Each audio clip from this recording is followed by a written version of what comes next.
नमस्कार, स्वस्थ जीवन कार्यक्रममा तपाईलाई स्वागत छ। नेपाल सरकार स्वास्थ्य तथा जनसङ्ख्या मन्त्रालय, राष्ट्रिय स्वास्थ्य शिक्षा सूचना तथा सञ्चार केन्द्र र नेपाल टेलिभिजन बीच सहकार्यमा निर्माण गरिएको यो कार्यक्रम एनटिभी प्लसका साथै एनटिभी इटहरी र एनटिभी कोहलपुरबाट पनि यसै समयमा हेर्न सक्नुहुनेछ। हरेक मानिसले आफ्नो स्वस्थ जीवनका लागि अवलम्बन गर्नुपर्ने उपायहरूबारे हामीले कार्यक्रममा चर्चा गर्दै आइरहेका छौँ। गुणस्तरीय स्वास्थ्य सेवाको सुनिश्चितताले मात्र समृद्ध नेपाल, सुखी नेपालीको राष्ट्रिय आकांक्षा पूरा हुन सक्छ। संविधानको मौलिक हकमै स्वास्थ्य सम्बन्धी हकको व्यवस्था छ। स्वास्थ्य सेवालाई कसरी व्यवस्थित र प्रभावकारी बनाउन सकिन्छ भन्ने बारे सरकारका योजनाका साथै विज्ञसँगको साक्षात्कार पनि यो कार्यक्रममा प्रस्तुत हुनेछ। सुरुमा आजका विषयतिर लागौं।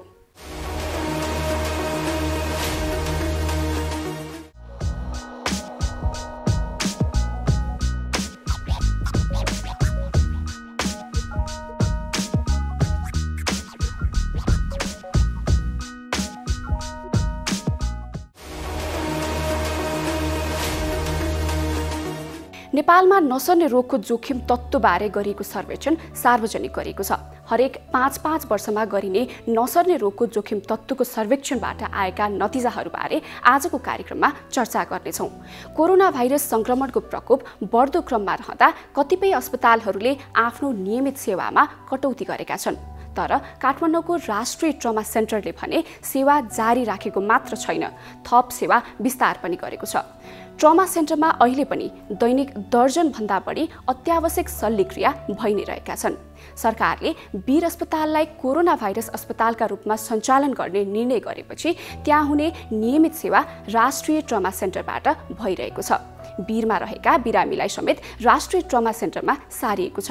यस्तो अवस्थामा राष्ट्रिय ट्रमा सेन्टरको व्यवस्थापन कसरी भइरहेको छ, यसबारे विशेष सामग्री आज हामी प्रस्तुत गर्नेछौँ। कोरोना भाइरसको संक्रमणको विश्वव्यापी प्रकोपले जनमानस प्रताडित छ। दीर्घ रोगीहरूमा कोरोना भाइरसको असर झन बढी छ। कोभिड-19 क्यान्सरका बिरामीहरूलाई सर्यो भने सो बढी प्राणघातक हुने देखिएको छ। दीर्घ रोगीहरूमा कोभिड-19 असर अझ बढी छ। कोभिड-19 क्यान्सरका बिरामीहरूलाई सर्यो भने यो बढी प्राणघातक हुने देखिएको छ। क्यान्सर रोगीका साथै क्यान्सर उपचारमा संलग्न हुने चिकित्सकहरूले ख्याल गर्नुपर्ने कुराहरू आज हामी प्रस्तुत गर्नेछौँ। सुरुमा नेपालमा नसर्ने रोगहरूको जोखिम तत्त्वबारे गरेको सर्वेक्षण सम्बन्धी यो जानकारी। नेपाल स्वास्थ्य अनुसन्धान परिषदले नेपालमा नसर्ने रोग सम्बन्धी जोखिम तत्त्वको सर्वेक्षण 2020 सार्वजनिक गरेको छ। विश्व स्वास्थ्य सङ्गठनको सहयोगमा परिषदले नसर्ने रोगको जोखिम तत्त्वहरूको सर्वेक्षण गर्ने गर्दछ। नेपाल सरकारको पोलिसी लेभलमा चेन्ज गर्ने धेरै गरेको छ हैन। त्यसमध्येको लेटेस्ट अहिले चाहिँ यो वर्षको भनौँ न 19 को लेटेस्ट भनेको स्टेप सर्वे भन्छ हैन। त्यो चाहिँ एक्चुअली 1996 देखि नै कन्सेप्ट सुरु भएको थियो। 2003 मा आएर चाहिँ फर्स्ट एउटा पाइलट सर्वेको हिसाबमा सुरु भयो र 2007-2013 र यो तेस्रो चाहिँ 2019 को चाहिँ सर्वेको रिपोर्ट हो। र यसमा चाहिँ स्पेशल 3टा चाहिँ कुराहरू हेरिन्छ नसर्ने रोगहरूसँग सम्बन्धित कुराहरूमा। एउटा चाहिँ तपाईको सोसियो डेमोग्राफिक हैन र बिहेभियरल सर्वे भन्छ हैन। सोसियो हिसाबमा अथवा डेमोग्राफिक पपुलेसनको हिसाबमा हैन कस्तो खालको भएको छ, यो पपुलेसनमा आधारित यो सर्वे हो, जनसङ्ख्यामा आधारित हैन। त्यसै गरी अर्को चाहिँ फिजिकल एक्टिभिटीहरूको कुराहरू हेरिन्छ, हाइटको कुराहरू हेरिन्छ। त्यस्तै गरी यसमा चाहिँ अर्को चाहिँ हेर्ने भनेको के अरे बायोकेमिकल चेन्जहरूको हिसाबमा के भयो हैन, ब्लडका चाहिँ बाट शरीरमा के चेन्ज भयो भन्ने खालको गरी 3टा कम्पोनेन्टमा चाहिँ गरिन्छ। र यसमा चाहिँ सोसियो डेमोग्राफी स्पेसली चाहिँ तपाईँको के अरे यो चुरोटको अवस्था हैन, मद्यपानको अवस्था, डाइट सम्बन्धी अवस्था। अब अहिले यो वर्षको चाहिँ थपमा चाहिँ गएर साल्ट सम्बन्धी इन्टेकको अवस्थाहरू कस्तो छ नुनको बारेमा। त्यस्तै गरी पाठेघरको मुख सम्बन्धी, त्यसको प्रेसरसँग सम्बन्धित, सुगरसँग सम्बन्धित, कोलेस्ट्रोल लगायतका जुन हाम्रो शरीरमा हुने परिवर्तनहरू छन् तीसँग सम्बन्धित सबै कुराहरू हेरेका छौँ हैन। र त्यसको चाहिँ रिपोर्ट आएको छ र त्यसको रिपोर्ट चाहिँ सार्वजनिक गरेको अवस्था हो अहिले। नेपालमा धूम्रपान प्रयोगकर्ता घटेका छन् भने मदिरा सेवनकर्ता भने बढेको देखिएको छ। देशभर 15 देखि 59 वर्ष उमेर समूहका व्यक्तिमा गरिएको सर्वेक्षणमा 5593 जना सहभागी भएका थिए। सर्वेक्षण अनुसार सन् 2013 मा नेपालमा सुर्तीजन्य पदार्थ सेवनकर्ता 30.7% थिए। तर 2019मा गरिएको सर्वेक्षणले नेपालमा सुर्तीजन्य पदार्थ सेवनकर्ता 28.9% रहेको देखाएको छ। नसर्ने रोगको कारक तत्त्व मानिने मदिराजन्य पदार्थ प्रयोगकर्ता पछिल्लो 6 वर्षको अवधिमा वृद्धि भएको छ। सर्वेक्षणका अनुसार सन् 2013मा 17.4%ले अल्कोहल सेवन गर्दथे भने सन् 2019मा अल्कोहल सेवनकर्ताको प्रतिशत बढेर 20.8% पुगेको छ। यो एनसिडी स्टेप सर्वेको 2007मा 8मा चाहिँ तपाईँको फर्स्ट सर्वे भएको थियो। त्यसपछि 2013मा अहिले 19मा भनेको हामी यो विश्व स्वास्थ्य सङ्गठनको एउटा स्टेप्स सर्वे भन्छ। त्यसले चाहिँ 5-5 वर्षमा सदस्य राष्ट्रहरूले कति प्रगति गरे यो विभिन्न जोखिम तत्त्वहरूलाई घटाउन भनेर गरिन्छ। त्यसमा चाहिँ धुम्रपान सेवन गर्नेको सङ्ख्या कति घट्यो अथवा कति बढ्यो, होइन, मद्यपान गर्नेको कति घट्यो कति बढ्यो, अनि शारीरिक व्यायाम गर्नेहरूको प्रतिशत कस्तो छ, होइन, त्यस्तै गरेर तपाईँको अब यो सल्टको कन्जम्सन कस्तो छ, नुनको सेवन गर्ने, यी कुराहरू हेर्छौँ। यो हेर्दा हामीले अहिले चाहिँ कम्पेरेबल फाइन्डिङ भनेको 2013सँग मात्रै हामीले गर्न मिल्छ, किनभने त्योभन्दा अगाडिको अध्ययनहरूमा डब्ल्युएचओको सबै स्टेप्सहरू युज गरिएको थिएन। र 2013 र अहिले 19मा हामी हेर्दाखेरि के देखिन्छ त भन्दा जस्तो धुम्रपान गर्ने मान्छेहरूको प्रतिशत चाहिँ स्लाइटली घटेको छ, जुन हामीलाई चाहिँ राम्रो भन्छ, जुन बढ्थ्यो। तर हाम्रा चाहिँ विभिन्न कार्यक्रम नीतिहरूले गर्दाखेरि जस्तो टोबाको ट्याक्सको कुराहरू, होइन, जस्तै चुरोटको बट्टाको बाहिरपट्टि हामी 75-90% देख्छौँ नि, यी विविध कारणहरूले गर्दा अहिले घटेको हुनसक्छ। त्यसमा हामी आशावादी हुनुहुन्छ। त भन्दै गर्दा अझ पनि हामीले घटाउनु पर्ने स्थिति छ, किनभने हाम्रो जुन धुम्रपान सेवन गर्नेको प्रतिशत छ अझै पनि धेरै छ। र यसमा अलिकति दुःखद पक्ष हाम्रो के छ भने यो धुम्रपान गर्नेको केही घटेको छ, तर जुन स्मोकलेस भन्छौँ गुड्खाहरू अरू खानेको प्रतिशत हल्का बढेको छ। त्यसले गर्दा हामीले त्यसमा बढी ध्यान दिनुपर्छ, स्पेसली साउथर्न नेपालमा तराईका जिल्लाहरूमा भन्ने एउटा मेसेज दिन्छ। दोस्रो चाहिँ यो 5 वर्षको अन्तरालमा हामीले वास्तवमा यो माप्सेदेखि अरू कार्यक्रमहरू नेपाल सरकारले ल्यायो, तथापि यो अल्कोहल कन्जम्सन अथवा मद्यपान सेवन गर्नेको प्रतिशत चाहिँ बढेर गएको छ, होइन। त्यसलाई अब हामीले कसरी कन्ट्रोल गर्ने, गृह मन्त्रालयसँग समन्वय हुन्छ, अरू मन्त्रालयहरूको अब त विभिन्न हामीसँग प्रदेश स्थानीय निकायसँग समन्वयमा अब त्यसमा हामीले काम गर्नुपर्छ भन्ने अर्को चाहिँ यसले देखाएको छ। तेस्रो भनेको एकदम दर्दनाक चित्र चाहिँ के आएको छ त भन्दा लगभग पहिले 2.5%मा चाहिँ शारीरिक निष्क्रियपन थियो, होइन, व्यायामहरू नगर्ने भने अब यो लगभग डबल भएको छ, भने 7.5%मा अहिले पुगेको छ। यसले के देखाउँछ भन्दा हामी दिन प्रतिदिन निष्क्रिय सेडेन्ट्री लाइफ भन्छौँ इङ्ग्लिसमा, निष्क्रिय जीवनयापन गरिरहेछौँ। यसले गर्दा के हुन्छ, पहिलो कुरो हाम्रो वेट बढाइदिन्छ, दोस्रो कुरो हाइपरटेन्सनहरू बढाइदिन्छ, डायबिटिज बढाइदिन्छ। यसले गर्दा अरू समस्याहरू आउँछन्। त्यो भएकोले यीमा चाहिँ अब कसरी चाहिँ अब शारीरिक व्यायामहरू गर्नको मतलब त यो स्वास्थ्य मन्त्रालयले मात्रै त गरेर भएन। हाम्रो जुन अब यो भौतिक योजना मन्त्रालय छ, होइन, सहरी विकास मन्त्रालय छ, यो सहरी जस्तो त्यो पनि बागमती प्रदेशमा सबभन्दा बढी फिजिकल इनएक्टिभिटी छ, त्यही अनुसारको सबभन्दा बढी चाहिँ डायबिटिज मधुमेहको बिरामीहरू छ, होइन। त्यो भएको अब हाम्रो चाहिँ यो प्लानिङ गर्ने बेलामा, होइन, खुल्ला मैदानहरू जुन विदेश जस्तो राख्ने, खेल मैदानहरू राख्ने, होइन, प्रत्येक नागरिकलाई चाहिँ हिँड्ने बाटोको व्यवस्था गरिदिने, यसरी गर्न सक्यौँ भने हामी सहरी क्षेत्रमा के गर्न सक्छौँ त भन्दा यो फिजिकल इनएक्टिभिटी घटाउन सक्छौँ। भने ग्रामीण क्षेत्रमा अहिले आश्रित परिवारहरू बढिरहेछ, होइन, खेतीपाती गर्न छोडिरहेछन्, व्यापार व्यवसायमा अथवा सहरमा आएर बस्ने बानी भइरहेछ। त्यसले गर्दा पनि शारीरिक निष्क्रियता बढिरहेछ।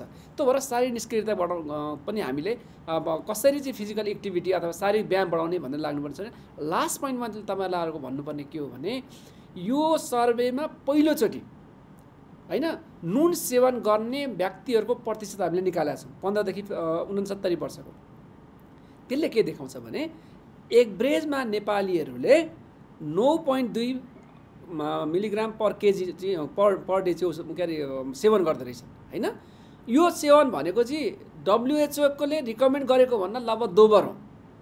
त्यो भएर नुन सेवन हामीले घटाउनु पर्यो, होइन। त्यो नुन भनेको तपाईँको एउटा चाहिँ अब यो के भन्छ इन्स्ट्यान्ट फुडहरूबाट आउँछ, त्यो पनि त्यहाँ घटाउनु पर्ने हुन्छ। दोस्रो भनेको चाहिँ हाम्रो खाने बेलामा पनि हामी जे भन्छ अचारमा पनि हाल्छौँ, होइन, तरकारीमा पनि हाल्छौँ, अनि धेरैचोटि खान्छौँ। त्यो भएर यो हामीले स्पोर्ट युनिटबाट गरेको टेस्ट हो, यसले लगभग दोबरदेखिलाई त्यसलाई पनि घटाउनुपर्छ, होइन। अब यो सबैको आधारमा चाहिँ के हो त भन्दा विभिन्न क्षेत्रहरूसँग समन्वय र सहकार्य गर्दै अब स्वास्थ्य मन्त्रालयको लिडरसिपमा एउटा चाहिँ मल्टी सेक्टर एक्सन प्लान बन्नु पर्यो, जसले चाहिँ यो नसर्ने रोगहरूको रोकथाम र नियन्त्रण गर्न सकोस् भन्ने चाहिँ हामीले यो अध्ययनको निष्कर्ष र सुझाव हो।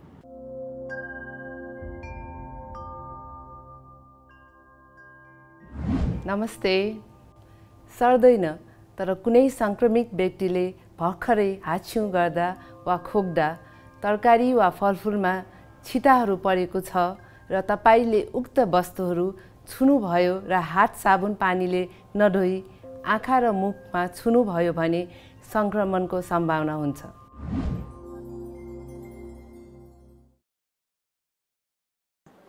नमस्कार, म डाक्टर मीना थापा, प्राध्यापक, काठमाडौँ मेडिकल कलेज, स्त्री तथा प्रसुति रोग विशेषज्ञ। यदि तपाईँ गर्भवती हुनुहुन्छ भने आत्तिनु पर्दैन।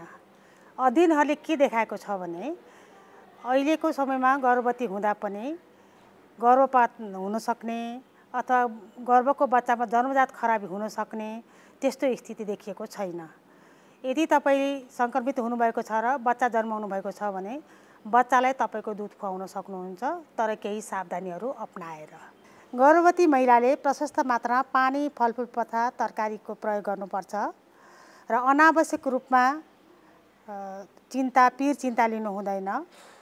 र यदि तपाईँलाई चाहिँ नि रुगा, खोकी अथवा ज्वरो आएको छ भने घरमै सुरक्षित साथ बसी आफ्नो डाक्टरलाई चाहिँ नि सम्पर्क गर्नुहोस्। गर्भवती भएको समयमा रोग प्रतिरोधात्मक क्षमता कम हुने भएको हुनाले यो रोग सजिलै सर्न सक्छ, तसर्थ केही सावधानीहरू अपनाउनु पर्छ।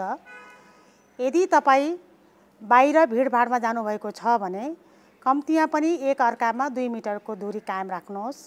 अनिवार्य रूपमा मास्कको प्रयोग गर्नुहोस् र बाहिरबाट घरमा आउँदाखेरि अनिवार्य रूपमा साबुन पानीले मिची हात धुनुहोस् र घरमा बस्दा पनि धेरैचोटि साबुन पानीले मिची हात धुनुहोस् अथवा चाहिँ सानिटाइजरको प्रयोग गर्नुहोस्। कोरोना भाइरस संक्रमणको प्रकोप बढ्दो क्रममा रहँदा कतिपय अस्पतालले आफ्नो नियमित सेवामा कटौती गरेका छन्। तर काठमाडौँको राष्ट्रिय ट्रमा सेन्टरले भने सेवा जारी राखेको मात्र छैन, थप सेवा विस्तार पनि गरेको छ। ट्रमा सेन्टरमा अहिले पनि दैनिक दर्जनभन्दा बढी अत्यावश्यक शल्यक्रिया भइ नै रहेका छन्। सरकारले वीर अस्पताललाई कोरोना भाइरस अस्पतालका रूपमा सञ्चालन गर्ने निर्णय गरेपछि त्यहाँ हुने नियमित सेवा राष्ट्रिय ट्रमा सेन्टरबाट भइरहेको छ। कोरोना महामारीको बेला राष्ट्रिय ट्रमा सेन्टरले आफ्नो नियमित सेवा कसरी सञ्चालन गरिरहेको छ त? यसबारे विशेष सामग्री। 2071 सालमा स्थापना भएको राष्ट्रिय ट्रमा सेन्टरले दुर्घटना, हिंसा, चोटपटकका कारण भएका घाइते, हाड जोर्नी तथा नसा, मुटु शल्यक्रिया, प्लास्टिक सर्जरी, नाक, कान, घाँटी र दन्त शल्य चिकित्साको सेवा दिँदै आएको छ। कोरोना भाइरस संक्रमणको प्रकोप बढ्दो क्रममा रहँदा कतिपय अस्पतालले आफ्ना नियमित सेवामा कटौती गरेका छन्। तर काठमाडौँको राष्ट्रिय ट्रमा सेन्टरले भने सेवा जारी राखेको मात्र छैन, थप विस्तार पनि गरेको छ। ट्रमा सेन्टरमा अहिले पनि दैनिक दर्जन बढी अत्यावश्यक शल्यक्रिया भइरहेको छ। ट्रमा सेन्टरमा जनरल वार्डसहित ICU, post operative ward, emergency गरी 200 बेड छन्।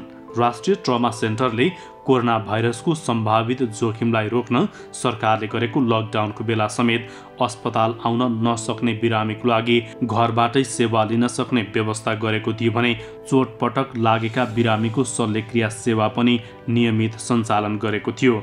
पछिल्लो समय सरकारले वीर अस्पताललाई कोरोना भाइरस कोभिड-19 अस्पतालका रूपमा सञ्चालन गर्ने निर्णय गरेपछि त्यहाँबाट हुने नियमित सेवा पनि राष्ट्रिय ट्रमा सेन्टरबाट सञ्चालन भइरहेको छ। कोभिड-19 अस्पताल भएपछि वीरमा रहेका बिरामीलाई समेत राष्ट्रिय ट्रमा सेन्टरमा सारिएको छ। विशेष गरी चोटपटकको बिरामीहरूलाई यो अत्यावश्यक स्वास्थ्य सेवा अन्तर्गत आकस्मिक सेवा चाहिँ कोही पनि वञ्चित हुनु हुँदैन भन्ने अभिप्रायले ट्रमा सेन्टरले यो कोभिडको यो पेन्डेमिक चलिरहँदा पनि आफ्नो सेवाहरू सुचारू रूपले सञ्चालन गरिरहेको छ। असर चाहिँ बिरामीहरूलाई असर छ, किन भन्दा पहिला जस्तो सजिलै चाँडै चाहिँ उपचार पाउने अवस्था चाहिँ छैन। विशेष गरी केही दिन कुर्न सक्ने बिरामीहरूलाई हामीले कुर्न चाहिँ राखेका छौँ। पिसिआर टेस्ट गराएर व्यवस्थित किसिमले चाहिँ अपरेसन गर्न खोजिरहेछौँ। त्यस कारणले गर्दा केही समय लाग्न सक्छ, तर उहाँहरूले पाउने सेवा चाहिँ रोकिएको छैन। र दोस्रो कुरा, केही बिरामीहरूलाई चाहिँ आकस्मिक सेवा दिनुपर्छ होइन, उत्तिनै खेर चोट लागेर खुट्टा भाँचिएर हजुरको हड्डीहरू बाहिर निस्केर घाउचोट लागेर आएका बिरामीहरू जसलाई हामीले इमर्जेन्सी मान्छौँ उहाँहरूको हकमा चाहिँ हामीहरूले पिसिआर टेस्टलाई हामीले इग्नोर गरेर अथवा त्यो स्ट्याटस थाहा नभए पनि हामी चाहिँ सेवा दिइरहेछौँ, अपरेसन दिइरहेका छौँ। हजुर, अब एउटा कुरा छ डाक्टर साहब, जस्तो अब यो विभिन्न प्रकारका रोगहरू छन्, त्यसका विशेषज्ञताहरू पनि छन्। ट्रमा भनेको के हो, ट्रमाभित्र के पर्छ भन्ने पनि एउटा कुरा छ नि, यो के हो भनिदिनुहोस् न विस्तृत। एकदमै सही प्रश्न हो। अहिले यो ट्रमा भनेको वास्तवमा हाम्रो नेपाली टर्म होइन, यो अङ्ग्रेजी शब्द ट्रमा। यसले चाहिँ नेपालीमा यसले चाहिँ घाउ चोटपटकलाई समग्र रूपमा ट्रमा भनेको मतलब दुई किसिमको हुन्छ। बिरामीहरू हस्पिटलमा आउने प्रकार दुईवटा हुन्छ। एउटा चाहिँ मान्छेहरू बिरामी भएर आउँछ, हजुरको शरीरमा कुनै खालको रोग हुन्छ। दोस्रो मानिसमा कुनै खालको बाहिरी कारणले चोटपटकहरू हुनसक्छ। त्यही भएर अहिले संसारमा रोगलाई बुझ्ने किसिम नै दुई तरिकाले बुझिया छ। एउटा चाहिँ हामीले अहिले भनेको इलनेस, अङ्ग्रेजीमा भन्दा इलनेस रोग, दोस्रो भनेको इन्जुरी चोटपटक। र हाम्रो ट्रमा सेन्टरले चाहिँ यो इन्जुरीको उपचार गर्ने केन्द्रको रूपमा अहिले नयाँ कन्सेप्ट चाहिँ नेपालमा यो भित्रिएको र यसले चाहिँ चोटपटकका घाइते बिरामीहरूको उपचार गर्छ। मुटु सम्बन्धी दीर्घरोग भएका व्यक्तिहरूलाई अथवा चाहिँ अन्य रोगका दीर्घरोग भएका व्यक्तिहरूलाई कोभिडको जटिलता बढी हुन्छ भनिराख्दाखेरि यो चोटपटकको सन्दर्भमा पनि अलिकति गहिरो चोटपटक लागेका व्यक्तिहरूलाई जटिलता हुने सम्भावना बढी हुन्छ कि हुँदैन? होइन, हुन्छ, वास्तवमा त्यो हुन्छ। किन भन्दाखेरि चोटपटक भनेको नि एउटा तपाईँको शरीरको रोगसँग लड्ने क्षमतालाई चोटपटकले गर्दा केही कमजोर पारेको हुन्छ। त्यो हिसाबले चाहिँ उसको सक्रियता, जसरी उसको शारीरिक सक्रियता कमजोर हुन्छ त्यसरी उसको इम्युन सिस्टम पनि त्यही हिसाबले चाहिँ कमजोर बनाइएको हुन्छ चोटपटकले गर्दा। त्यो हिसाबले हेर्दाखेरि ट्रमाका बिरामीहरू, चोटपटकका बिरामीहरूलाई कोरोना सङ्क्रमण भयो भने उहाँहरूलाई कोरोनाको रोग चाहिँ गम्भीर हुने खतरा चाहिँ रहन्छ। हजुर, वर्तमान अवस्थामा चाहिँ अब नेपालमा कोरोना सङ्क्रमण सुरु भएको पनि लामै समय भइसक्यो, लगभग 6-7 महिना भइसक्यो। यो अन्तरालमा चाहिँ अहिले ट्रमा सेन्टरमा आउने बिरामीहरू अथवा भनौँ अब रेफर भएर पनि आउँछन् रेफरल हस्पिटलको रूपमा, त्यो बिरामीहरू चाहिँ कतिको आउने गरेको पाउनु भएको छ? सङ्ख्यात्मक रूपले हेर्दा पहिलाको तुलनामा अहिले घटेको छ कि बढेको छ कि के छ अवस्था? होइन, बिरामीको सङ्ख्या चाहिँ घट्यो, अवश्य घटेको छ। किनभने जब चाहिँ मोबिलिटी हाम्रो चाहिँ आवत जावत कम भइसकेको छ त्यस भएपछि एक्सिडेन्टहरू हुने क्रम पनि घटेकै छ। तर हाम्रो सेन्टर चाहिँ केन्द्रीय अस्पतालको रूपमा रहेको हुनाले देशभरिबाट नै तपाईँको रिफर भएर आउने बिरामीहरू छन्। र दोस्रो कुरा, धेरैजसो सरकारी अस्पतालहरूलाई सरकारले कोरोना अस्पतालको रूपमा विकास गरिसकेपछि स्वभावैले ती बिरामीहरू त्यो सेवा, सर्जिकल सेवा चाहिँ त्यहाँ नहुँदाखेरि राम्रो सर्जिकल सेवा पाउने स्थानको खोजीमा ट्रमा सेन्टर आउने क्रम पनि बढेको छ। त्यसले गर्दाखेरि यो कोभिडको यो 6 महिनाको अवधिमा ट्रमा सेन्टरले चाहिँ बिलो नर्मल त काम गर्यो, तर हामी नियर नर्मलै जस्तै काम गऱ्यौँ। भन्नाको मतलब हामी चाहिँ अरू नर्मल अकुपेन्सीको हिसाबले हेर्ने भने हामी 70% मै काम गरिरहेछौँ। र यो बिचमा पनि हामीहरूले 2000 भन्दा बढी बिरामीहरूको शल्यक्रियाहरू गरिसकेका छौँ। अब विशेष प्रकारका सेवाहरू पनि हुन्छन् नि, त्यो वीर अस्पतालसँग पनि मिलेर गर्ने भन्ने खालका कुराहरू पनि आइरहेका थिए, त्यो कहाँ पुग्यो, कसरी गरिरहनु भएको छ काम कारबाहीहरू? एकदमै सही कुरा गर्नुभयो। देशको केन्द्रीय अस्पतालमा कोरोनाको उपचार व्यवस्थापन गर्ने भने स्वास्थ्य तथा जनसङ्ख्या मन्त्रालयले निर्णय गरिसकेपछि स्वभावैले हामीहरूले चाहिँ दुईवटा ब्लक, एउटा वीर हस्पिटलको ब्लक भयो, एउटा ट्रमा सेन्टरको ब्लक भयो। यो छुट्टै छुट्टै ब्लक भएको हिसाबले एउटामा चाहिँ कोरोना पोजिटिभ बिरामीहरूलाई व्यवस्थापन गर्ने र एउटामा चाहिँ नेगेटिभ बिरामीहरूको व्यवस्थापन गर्ने भनी हामीले तयारी गरिकन अहिले चाहिँ त्यो कार्यान्वयनमा आइसकेको छ। त्यो भनेको के भन्दाखेरि वीर हस्पिटलमा चल्ने आकस्मिक सेवा यथावत रहन्छ, वीर हस्पिटलमा चल्ने आउट पेसेन्ट बहिरङ्ग सेवा यथावत रहन्छ। तर वीर हस्पिटलबाट भर्ना गर्नुपर्ने कोरोना बाहेकका बिरामी रहेछन् भने उनीहरूलाई हामी चाहिँ पिसिआर नेगेटिभ भइसकेपछि ट्रमा सेन्टरमा राखेर उपचार गर्छौँ।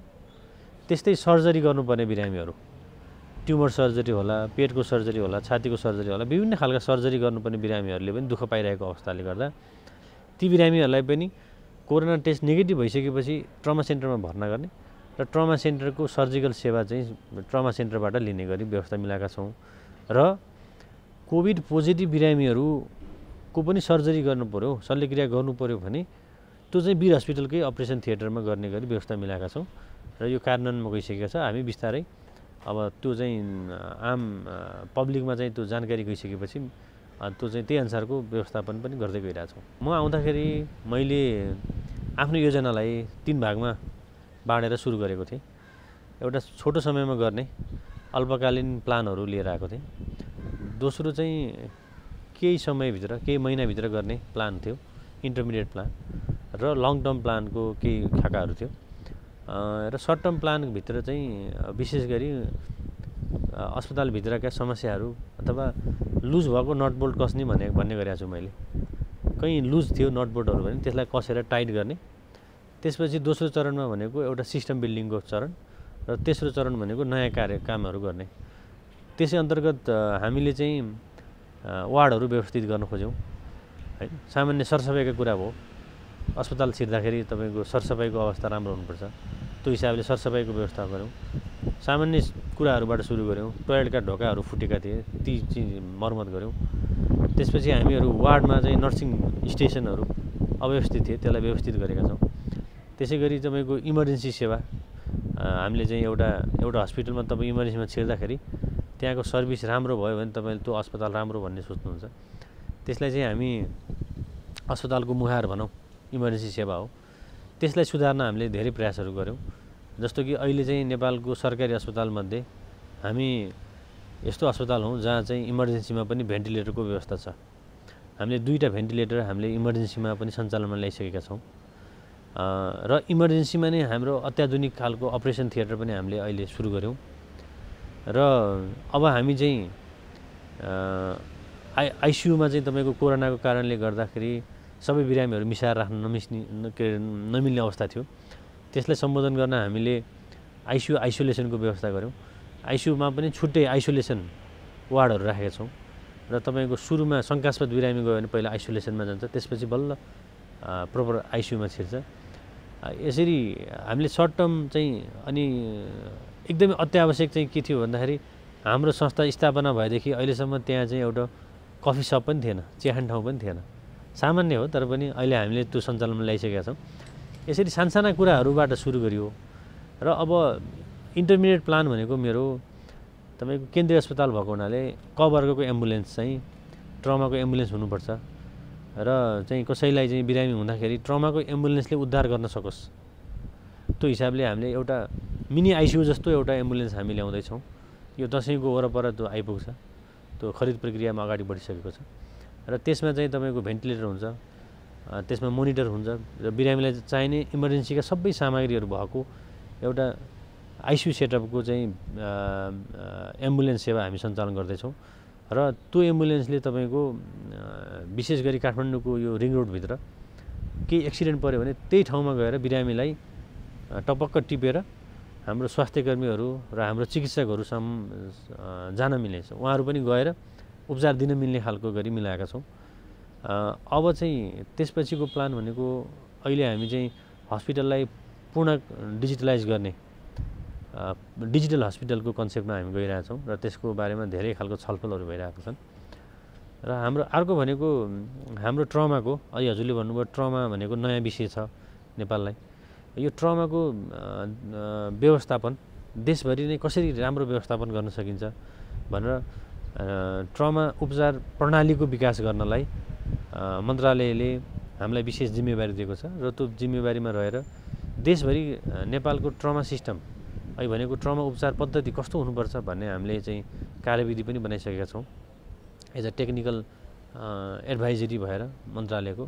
र अर्को चाहिँ अहिले हामी ट्रमाको बिरामीहरूको लागत राख्ने प्रणालीलाई वैज्ञानिक बनाउनलाई ट्रमा रजिस्ट्री भन्छ, त्यो रजिस्ट्रीको चाहिँ हामी काम गरिरहेछौँ। र यसको लागि हामीले अहिले विश्व स्वास्थ्य सङ्गठन WHO सँग मिलेर सहकार्य गरेर हामी त्यो काम पनि गर्दैछौँ। यी भए अहिले हामीले गरिसकेका कामहरू भयो भने दीर्घकालीन हामीले चाहिँ प्लानमा राखेको चाहिँ हामीसँग अहिलेसम्म एउटा एमआरआई छैन हाम्रो संस्थामा। हामी एमआरआईको सेवा सुरु गर्ने एउटा लक्ष्य लिएर हिँडेका छौँ। दोस्रो भनेको हाम्रो देशभरि चाहिँ ट्रमा उपचार पद्धतिलाई व्यवस्थित गर्नलाई राष्ट्रिय ट्रमा सेन्टरले ट्रमा उपचारको तालिम केन्द्रको रूपमा पनि यसलाई विकास गर्नुपर्छ भनेर राष्ट्रिय स्वास्थ्य तालिम केन्द्रसँग समन्वय गरी ट्रमाका विभिन्न तालिमहरू सञ्चालन गर्नलाई समन्वय गरेर अगाडि बढिरहेका छौँ। त्यो कार्यक्रम पनि धेरै अगाडि बढिसकेका छ। अब यो कोरोनाले गर्दा अलि रोकेको स्थिति छ। त्यसै गरी हामी चाहिँ चिकित्सा विज्ञान राष्ट्रिय प्रतिष्ठानको एउटा आङ्गिक अस्पताल भएको हुनाले हाम्रो एकाडेमिक संस्था भएको हुनाले यहाँ चाहिँ अध्ययन गर्ने चिकित्सकहरूलाई पूर्ण दक्ष बनाएर स्किलफुल बनाएर पठाउनको लागि हामीसँग स्किल ल्याब तपाईँको ड्राई ल्याब भन्छ अहिले संसारभरि बिरामीमा जीवित मानिसमा प्रयोग गर्नुभन्दा पहिला तपाईँको क्याडेभर हुन्छ अब मृत शरीरमा चाहिँ सर्जरीहरू प्र्याक्टिस गर्ने अथवा तपाईँको हड्डीको अपरेसन छ भने पहिला तपाईँ काठको हड्डीमा अपरेसन प्र्याक्टिस गरेर अनि रियल मान्छेमा जाने त्यो सिस्टम आइसकेको छ संसारमा। अब हाम्रो सेन्टरमा पनि त्यो ल्याउनुपर्छ भनेर हामी पहल गर्दैछौँ र बहुउद्देश्य एउटा पुनर्स्थापना केन्द्र चोटपटक लागेका बिरामीहरू चाहिँ चोटपटकको अपरेसन त हामी गर्छौँ। अपरेसन सकिसकेपछि उहाँहरूलाई फेरि समाजमा पुनर्स्थापना गर्न उहाँहरूको काममा फर्काउनलाई जतिसक्दो चाँडो काममा फर्काउनलाई पुनर्स्थापना केन्द्रको हिसाबले सोच्नुपर्छ भनेर हामीले त्यसमा पनि लबिङ गरिरहेछौँ। र विशेष गरी मेरुदण्ड भाँचिएका स्पाइनल इन्जुरी तथा हेड इन्जुरीको बिरामीहरूको लागि उपचार ट्रमाको उपचारपछि चाहिने पुनर्स्थापना नेपालमै एकदमै कमजोर स्थितिमा छ। त्यसलाई सबलीकरण गर्नलाई पुनर्स्थापना केन्द्रको परिकल्पना गरेर हामी अगाडि बढिरहेका छौँ र हामीले गरिसकेको एउटा काम अहिले मैले छुटाएँ। टाउको र मेरुदण्डमा चोट लागेका बिरामीहरू अङ्ग्रेजीमा त्यसलाई हेड इन्जुरी र स्पाइनल इन्जुरी भन्छ। त्यस्ता बिरामीहरूको लागि नेपाल सरकारले 1 लाखसम्मको उपचार सहुलियत दिएको छ। त्यसलाई पूर्ण उपयोग गर्ने गरी उहाँहरूले चाहिँ आफ्नो गोजीबाट केही पनि खर्च गर्न नपर्ने गरी म आइसकेपछि व्यवस्था मिलाएको छु र उहाँहरूले चाहिँ खरिद गर्नुपर्ने सर्जिकलका सामानहरू पनि अस्पतालले प्रदान गर्छ। सेवा चाहिँ त छँदैछ। यसरी हामीले विभिन्न किसिमका कार्यहरू गर्दै अगाडि बढिरहेका छौँ र यो कोभिडको चुनौती त्यसमाथि थपिएको छ र कोभिडको व्यवस्थापन पनि त्यसै हिसाबले गर्दैछौँ। नेपालमा अहिले अब सङ्क्रमित हुने व्यक्तिहरूमा चिकित्सकहरू पनि अछुतो रहेका छैनन्। धेरै व्यक्तिहरू पनि अब सङ्क्रमित भइराख्दा चिकित्सकहरू पनि धेरै सङ्क्रमित हुनुभएको समाचारहरू आइरहेको छ। हाम्रो ट्रमा सेन्टरमा चाहिँ कति चिकित्सकहरू सङ्क्रमित हुनुभयो, स्वास्थ्यकर्मीहरू सङ्क्रमित हुनुभयो अथवा चाहिँ ती सङ्क्रमित चिकित्सकहरू स्वास्थ्यकर्मीहरूलाई कसरी व्यवस्थापन गरिरहनु भएको छ, त्यो चुनौतीको कुरा गरिदिनुहोस् न अलिकति। एकदमै सही प्रश्न उठाउनु भयो। अहिले चाहिँ आजको मितिमा 68 जना चाहिँ हाम्रा स्वास्थ्यकर्मी र कर्मचारी चिकित्सक सबै गरेर 68 जना चाहिँ पोजिटिभ भइसक्नु भएको छ। तीमध्ये 23 जना चाहिँ निको भएर फर्किसक्नु भएको नि स्थिति छ र विभिन्न चाहिँ तहमा काम गर्ने स्वास्थ्यकर्मीहरू त्यसै गरी चिकित्सकहरू, नर्सहरू र अरू सहायक कर्मचारीहरू पनि पोजिटिभ आउनु भएको छ। अब यो चाहिँ हामीले चाहिँ यो चुनौती चाहिँ तपाईँको यो चाहिँ सबैले भन्ने गरेका छन् फ्रन्ट लाइनर्स भन्छ, अग्रपङ्क्तिमा काम गर्नेहरू हामी जहिले पनि पोजिटिभ हुन सक्छौँ भनेरै काम गरिरहेका थियौँ र आवश्यक सावधानी अपनाउँदै पनि पोजिटिभ भइराख्नु भएको छ। यो किन पनि हो भन्दाखेरि ट्रमा जस्तो विषयमा हामीहरूले तपाईँले यसलाई ज्वरो आछ कि छैन होइन, यो कोभिड हो कि होइन भनेर हामीले रोक्नु मिल्दैन र उहाँहरू आइसकेपछि आकस्मिक सेवामा हामीले उपचार दिँदाखेरि हाम्रा धेरै स्वास्थ्यकर्मीहरू पोजिटिभ हुनुभएको छ र हामीहरूले अहिले चाहिँ कोरोनाको उपचार पद्धतिलाई अब यसमा चाहिँ हामी गर्दै सिक्दै जाने स्थिति छ। विश्वले पनि त्यही गरिरहेको छ र हामीहरूले पनि ट्रमा सेन्टरले कोभिडको व्यवस्थापनमा विशेष गरी केही ठाउँहरू चाहिँ कोरोनाको लागि बढी जोखिमयुक्त हुन्छन्, जस्तै आकस्मिक कक्ष भयो, बहिरङ्ग सेवाको कक्षहरू भए र आइसियु कक्षहरू भए। त्यो ठाउँमा चाहिँ कोरोना सङ्क्रमण बढी जोखिम छ किनभने त्यो खुल्ला भए बढी चाहिँ तपाईँको कोरोनाको स्ट्याटस थाहा नपाइकन नै बिरामी राख्नुपर्ने भयो।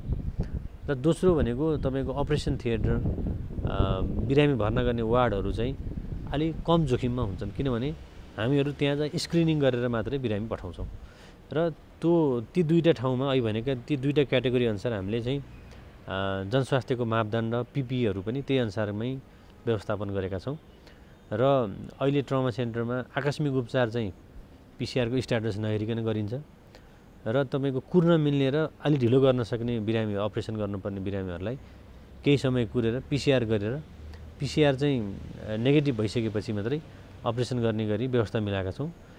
यो कारणले गर्दा होला मेरो विचारमा यो 6 महिनासम्म पनि हामी अहिलेसम्म कुनै दिन पनि सेवा नरोकिकन अनवरत रूपमा हामीले सेवा दिन सकेका छौँ। र दोस्रो कुरा भनेको हाम्रो जनशक्तिलाई हामीले 2 भागमा बाँडेका छौँ र एउटा जनशक्ति पोजिटिभ आउने बित्तिकै त्यो चाहिँ क्वारेन्टिनमा जान्छ अथवा आइसोलेसनमा जान्छ र दोस्रो जनशक्तिले त्यसलाई रिप्लेस गर्छ। यसरी अहिलेसम्म हामी चलेका छौँ। एउटा व्यक्ति चाहिँ अब इमर्जेन्सीमा आए पछाडि उसको पिसिआर परीक्षणको रिपोर्ट आउन त केही समय लाग्छ नि हैन, कसरी व्यवस्थापन गर्नुभएको छ? त्यो व्यक्तिलाई कहाँ होल्ड गराउनुहुन्छ? एउटा व्यक्ति आइसके पछाडि चाहिँ त्यहाँनिर उसलाई चाहिँ भनौँ न अपरेसन गर्नको लागि कुर्नै नसकिने अवस्था रहेछ भनेदेखि चाहिँ के गर्नुहुन्छ? अब यसमा अघि पनि मैले थोरै राखेको थिएँ, इमर्जेन्सी अपरेसन गर्नुपर्ने अवस्थामा हामी पिसिआरको रिपोर्ट हेर्न लाग्दैनौँ। त्यो बिरामीलाई तत्कालै हामी अपरेसन कोठामा सारेर अपरेसन गर्नुपर्छ भने हामी गरिहाल्छौँ अथवा आइसियु सेटअपमा चाहिँ उपचार गर्नुपर्छ भने आइसियुमा सार्छौँ। आइसियुमा पनि हामीले 2 स्टेपमा काम गर्छौँ। एउटा चाहिँ आइसियु आइसोलेसन भन्छौँ। पहिला आइसोलेसनमै राख्छौँ र त्यो आइसोलेसनमा पनि सबै चिज छ। त्यसमा चाहिँ तपाईँको भेन्टिलेटर पनि छ, मोनिटर छ, अक्सिजन लगायत सम्पूर्ण साधन स्रोतले सम्पन्न चाहिँ त्यो आइसोलेसन वार्ड हो र त्यसमा चाहिँ त्यो बिरामी त्यो आइसोलेसनमा रहिन्जेलसम्म बिरामीलाई छुट्टै डाक्टर नर्सको टिमले हेर्छ र उसको स्ट्याटस क्लियर भइसकेपछि मात्रै तपाईँको जनरल आइसियुमा छिर्छ। एउटा कुरा भयो। दोस्रो कुरा अब अपरेसनको कुरामा पनि पिसिआर स्ट्याटस थाहा नपाइकन इमर्जेन्सी अपरेसन गर्नु पऱ्यो भने हामी गरिहाल्छौँ र स्ट्याटस थाहा भइसकेपछि मानौँ तपाईँको पोजिटिभ आयो भने त्यही अनुसारको प्रिकसन लिएर अहिले हामीलाई चाहिँ वीर हस्पिटलको फाइदा छ। हामी वीर हस्पिटलमा त्यो खालको व्यवस्थापन गर्छौँ र यसरी चाहिँ हामीहरू र अझ अर्को कुरा चाहिँ तपाईँको भर्ना गर्नुपर्ने बिरामी केही दिन कुरेर अपरेसन गर्न मिल्छ भने चाहिँ हामी इमर्जेन्सी मार्फत फेरि हामीले एउटा छुट्टै आइसोलेसन वार्ड छुट्याएका छौँ 15 बेडको। त्यो आइसोलेसन वार्डमा चाहिँ त्यो बिरामी त्यहाँ बस्नु केही दिन त्यहाँ बस्छ, 1 दिन 2 दिन 3 दिन जति दिन तपाईँको पिसिआरको रिपोर्ट आउँदैन त्यो दिनसम्म त्यो आइसोलेसन वार्डमा बस्छ। अब उसको स्ट्याटस अब पोजिटिभ आयो भने पोजिटिभको लागि हस्पिटल फेरि वीर हस्पिटल जानु पऱ्यो अथवा अरू हस्पिटल जानु पऱ्यो बेड नभए, र नेगेटिभ आयो भने त्यहाँ राखेर हामी अपरेसन गर्छौँ। यसरी नै हामी सञ्चालन गर्दै आएका छौँ। अहिले अब कोरोना सङ्क्रमण बढिसके पछाडि धेरै अस्पतालहरूले टेलिकन्सल्टेसनहरू पनि गर्नुभयो। ट्रमा सेन्टरको हकमा चाहिँ बिरामीहरूले फलोअप गर्नुपर्ने अथवा केही सोध्न मन लाग्यो भनेदेखि यहाँहरूले टेलिफोन नम्बर त्यस्तो केही छ भनेदेखि दिन सक्नुहुन्छ? होइन, त्यो चाहिँ हामीले वेबसाइटमा हामीले राखेका छौँ। अहिले मलाई फोन नम्बर त ठ्याक्कै कन्ट्याक्ट छैन, तर पनि हाम्रो वेबसाइटमा हामीले चाहिँ त्यो प्रोभिजन राखेका छौँ। हामीले मोबाइल नम्बर र ल्यान्डलाइन टेलिफोन नम्बर दुईटैको व्यवस्था गरेका छौँ र टेलिमेडिसिन चाहिँ सेवा सञ्चालन भनेको एउटा वास्तवमा टेक्नोलोजिकल्ली प्राविधिक हिसाबले सुन्दा राम्रो पनि हो, गर्न सके एकदमै राम्रो हो। तर हामी सरकारी अस्पताललाई टेलिमेडिसिन सेवामा पब्लिकलाई जोड्न थोरै गाह्रो भएको छ। किन भन्दा हाम्रो सेवाग्राहीहरू विशेष गरी मध्यम वर्ग र निम्न मध्यम वर्ग अथवा निम्न वर्गको बिरामीहरू हाम्रो सेवाग्राही हो र टेलिमेडिसिनलाई अलिकति प्राविधिक रूपमा अलिकति कम्पिटेन्ट होइन त्यही खालको मोबाइल भयो भने त्यही खालको मोबाइल चाहिँ यसलाई जस्तै भिडियो च्याट गरेर कुरा गर्न सकियोस्, अब तपाईँको केही समस्या आएको छ भने हेर्न सकियोस्। त्यो कुरालाई चाहिँ अलिकति प्राविधिक हिसाबले कठिन पनि छ। त्यसको बारेमा नै हामीले यो चाहिँ कोभिड चाहिँ लामो समय गयो भने टेलिमेडिसिनको चाहिँ सम्भावना पनि हामीले सोचेका हौँ। र दोस्रो चाहिँ ट्रमा सेन्टरको हकमा कुरा गर्दाखेरि विशेष गरी ग्रामीण क्षेत्रमा हुने चोरपटकलाई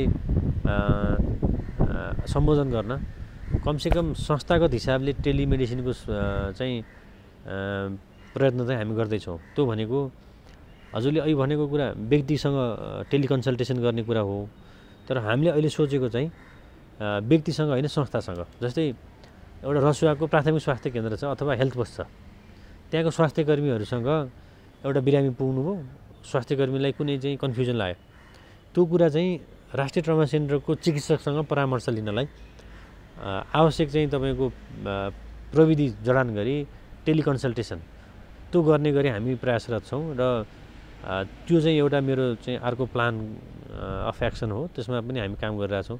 त्यो चाहिँ अहिले हामी गर्ने प्रक्रियामै छौँ।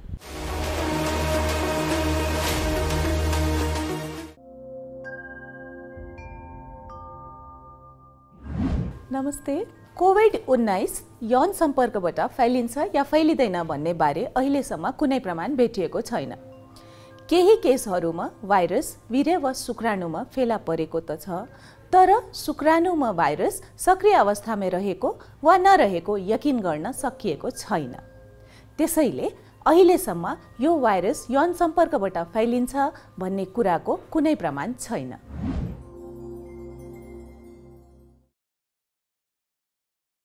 नमस्ते, म कुलेन्द्र विश्वकर्मा। सरकारले ल्याएको यो कोभिड-19 को मापदण्डलाई मैले आफूले घरमा बसेर पूर्ण रूपमा पालना गरेको छु। मास्क प्रयोग गर्ने, सामाजिक दूरी कायम गर्ने अनि सेनिटाइजर प्रयोग गर्ने, सम्भव छ भने नभएदेखि साबुन पानी हामीसँग त जहाँ पनि उपलब्ध हुनसक्छ, त्यसैले साबुन पानीले मजासँग हात धुने र सम्भव भएसम्म आफू बाहिरबाट घुमेर गइसकेपछि घरमा बालबच्चा अनि वृद्ध आमा बुवा जो पनि हुनुहुन्छ उहाँहरूसँग केही समय अलिकति नजिक नहुने, यस्ता विभिन्न खालको उपायहरू अपनाइयो भने कोभिड-19 बाट बच्न पनि सकिन्छ। त्यसैले मेरो आफ्नो अनुरोध के छ भने सम्पूर्ण हामी नेपाली दाजुभाइ दिदीबहिनीहरूलाई सम्भव भएसम्म घरमा बसौँ र अत्यावश्यक काम छैन भने बाहिर अनावश्यक नडुलौँ। नेपाल सरकारले ल्याएको यो मापदण्डलाई पूर्ण रूपमा पालना गरौँ। नमस्ते, म डाक्टर रोशन पोखरेल, प्रमुख विशेषज्ञ स्वास्थ्य मन्त्रालय। पेसाले म मानसिक रोग विशेषज्ञ हुँ। कोरोना रोग अहिले जुन भयावह रूपमा देखा परेको छ, योसँग हामी डराउनु चाहिँ पर्यो, योसँग हामी सचेत हुनु पर्यो। तर के बुझ्नु पर्यो भने जुन चाहिँ अहिले यसले गर्दाखेरि डर त्रास देखिएको छ, त्यसलाई चाहिँ नलिकन अगाडि बढ्न सक्यौँ। यो निको हुन्छ। 95 देखि 98% कोरोना भएका व्यक्तिहरू पुरै निको हुन्छन्। नेपालमा त 99% नै निको हुने रेट छ। त्यही भएर निको हुन्छ। लागिहाल्यो भने आत्तिनु पर्दैन। खालि हामीले 3टा चिज SMS भन्छौँ, एउटा सामाजिक दूरी, मास्क लाउने र सेनिटाइज गर्ने अथवा बारम्बार हात धुने गर्न सक्यौँ र आफ्नो व्यवहारमा केही परिवर्तन गर्न सक्यौँ भने कोरोना लाग्दैन। लागिहाल्यो पनि यसको उपचार छैन। अटोमेटिक 14 दिनसम्म तपाईँले आफ्नो व्यवहारमा परिवर्तन गर्न सक्नुभयो र गाह्रो भएको खण्डमा अस्पताल जानुभयो भने यो निको हुन्छ भन्ने सन्देश चाहिँ सबैलाई दिन चाहन्छु। कोरोना भाइरसको संक्रमणको विश्वव्यापी प्रकोपले जनमानस प्रताडित छ। दीर्घ रोगीहरूमा कोभिड-19 असर अझ बढी छ। कोभिड-19 क्यान्सरका बिरामीहरूलाई सर्यो भने यो अझ बढी प्राणघातक हुने देखिएको छ। क्यान्सर रोगीहरूका साथै क्यान्सर उपचारमा संलग्न हुने चिकित्सक र अन्य जनशक्तिहरूले उपचारका क्रममा ख्याल गर्नुपर्ने कुराहरू समेटिएको सामग्री अबको क्रममा। अन्य मानिसमा भन्दा दीर्घ रोगीहरूमा कोभिड-19 को असर अझ बढी छ। कोभिड-19 क्यान्सरका बिरामीहरूलाई सर्यो भने यो बढी प्राणघातक हुन सक्ने विशेषज्ञहरू बताउँछन्। कोभिड-19 का कारण क्यान्सरको निदान र उपचारमा ढिलाइका साथै सम्भावित संक्रमण त्रासले क्यान्सरका बिरामीहरूलाई बढी चिन्तित बनाएको छ। अध्ययनहरूले तत्काल निदान भएका वा पुराना र उपचारको क्रममा रहेका क्यान्सरका बिरामीलाई कोभिड-19 को संक्रमणले बढी हानि गर्ने देखाएको छ। कोभिड-19 संक्रमित क्यान्सरका बिरामीहरूमा बढी जटिल रूप लिएको, भेन्टिलेटर सेवा चाहिने र कतिपयको मृत्यु समेत भएको छ। अर्कोतर्फ क्यान्सरका बिरामीलाई चाहिने उपचारमा अस्पताल आवत जावतको क्रममा पर्याप्त भौतिक दूरी कायम हुन नसकेर कोभिड-19 संक्रमण हुने सम्भावनाबाट बचाउन पनि उत्तिकै चुनौतीपूर्ण छ। क्यान्सरको बिरामीहरू आफैमा पनि इम्युनो कम्प्रोमाइज बिरामीहरू हुन्छन् हैन, र कुनै पनि किसिमको इन्फेक्सन इम्युनो कम्प्रोमाइज बिरामीको लागि राम्रो होइन। इभन ब्याक्टेरियल इन्फेक्सन भन्नुहोस्, अरू कुनै किसिमका भाइरल इन्फेक्सनहरू भन्नु, फङ्गल इन्फेक्सनहरू भन्नु हैन, तिनीहरूको जहिले पनि एक्सप्रेसन एकदमै नराम्रोसँग आउँछ। ब्याक्टेरियल इन्फेक्सन हुँदा पनि हामीले बिरामीलाई युजुअली भर्ना गरेरै राख्नुपर्ने अवस्थामा आइपुग्नुहुन्छ कतिपय बिरामी पनि। डेफिनेटली अब अहिले यो कोभिडको बारेमा त यसको हामीसँग ट्रिटमेन्ट पनि छैन होइन, र यसले पेसेन्टहरूलाई नराम्रो नै गर्न सक्ने सम्भावना बढिरहन्छ। त्यसैले हामी सकेसम्म क्यान्सरका बिरामीहरूलाई चाहिँ कोभिड नहोस् भन्ने नै चाहन्छौँ होइन। अब वीर हस्पिटलमा आउनुभएका कतिपय केसहरूमा चाहिँ अहिले पोजिटिभ चाहिँ आइरहनु भएको छ, तर लकिली उहाँहरूलाई त्यस्तो नराम्रो सिभियर इफेक्ट चाहिँ देखिएको छैन कोरोनाको, तर हुनसक्ने सम्भावना बढिरहन्छ अरू बिरामीलाई भन्दा। म मेरो टिम लगायत सबैजना कन्ट्याक्टमा हुन्छौँ, उहाँहरूसँग कुराहरू भइरहेको हुँदाखेरि तर त्यसरी हस्पिटलै ल्याएर एडमिटै गर्नुपर्ने अवस्था आइ नसकेको चाहिँ जानकारी पाइरहेछौँ हामीले। हजुर, यो क्यान्सरको कुरा गर्दाखेरि चाहिँ अब धेरै प्रकारका क्यान्सरहरू हुन्छन् होइन, त्यो क्यान्सर मध्ये पनि कुन प्रकारको क्यान्सर लागेको व्यक्ति अथवा कस्तो प्रकारको क्यान्सर लागेको व्यक्तिलाई चाहिँ कोरोना सङ्क्रमण यदि भइहाल्यो भनेदेखि जटिलता हुने सम्भावना बढी हुन्छ? अब यो चाहिँ नि असम्पसनकै आधारमा भन्छु म, किनभने लङको क्यान्सरमा भनौँ होइन, थ्रोटको क्यान्सर भएको बिरामीहरूलाई बढी प्रब्लम होला, अरूलाई पनि प्रब्लम हुन्छ, नहुने भन्ने कुरै भएन होइन। तर किनभने कोरोनाले अट्याक गर्ने भनेको थ्रोट र लङ्समा बेसी मात्रामा भयो होइन, र लङ्समा इफेक्ट हुने बित्तिकै पेसेन्टहरूलाई एकदमै नराम्रो कन्डिसनमा पुर्याइहाल्छ। त्यसैले लङ्सको बिरामीहरूको पहिले नै लङ कम्प्रोमाइज हुन्छ, सास फेर्ने अवस्था कम्प्रोमाइज हुन्छ, र मलाई लाग्छ त्यस्तो बिरामीहरूलाई अझ बढी जटिलता आउँछ होला। विशेष गरी क्यान्सर भएका व्यक्ति अथवा चाहिँ मुटु सम्बन्धी समस्या भएका व्यक्ति अथवा अन्य अङ्ग प्रत्यारोपण गरेका व्यक्तिलाई चाहिँ जटिलता बढी हुन्छ भनिराख्दाखेरि चाहिँ के कारणले क्यान्सर लागेका व्यक्तिहरूलाई जटिलता हुने सम्भावना बढी हुन्छ? औषधि हो, उपचार हो, अथवा के हुन्छ डाक्टर साहब? यो इम्युनो कम्प्रोमाइज कन्डिसन हो क्यान्सर भनेकै, अनि त्यसपछि हामीले जुन ट्रिटमेन्ट गर्छौँ त्यसले अझ इम्युनो कम्प्रोमाइज गराइराखेको हुन्छ।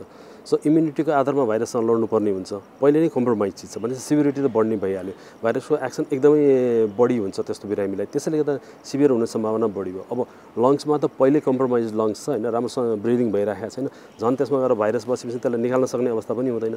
सो भाइरसले आफ्नो पुरै कोर्स देखाउनु पाउने भयो नि, त्यसले गर्दा जटिलतामा जान सक्ने सम्भावना हुन्छ। यो क्यान्सर पनि अब कति व्यक्तिहरूलाई चाहिँ भनौँ न सुरुको अवस्थामा, सुरुको चरणमा थाहा पाएर उपचार गरेर निको भएका व्यक्तिहरू पनि हुनुहुन्छ हामीसँग, धेरै हुनुहुन्छ। ती व्यक्तिहरूलाई चाहिँ यदि अहिलेको अवस्थामा कोरोना भइहाल्यो भनेदेखि जटिलता हुने सम्भावना कतिको हुन्छ?